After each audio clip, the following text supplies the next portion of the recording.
پاکستان کے شمالی علاقوں اور آزاد کشمیر میں 8 اکتوبر 2005 کو آنے والے ہولناک زلزلے کو 15 برس بیت گئے۔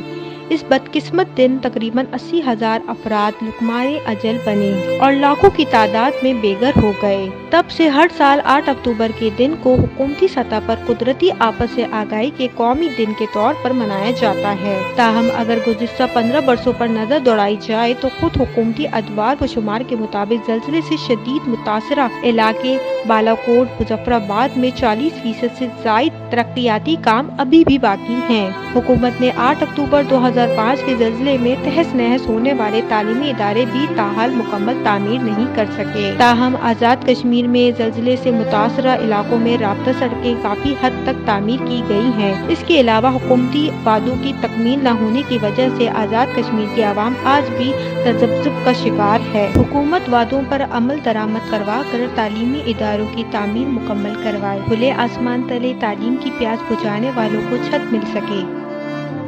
ماؤنٹین نیوز، مظفر آباد، آزاد کشمیر۔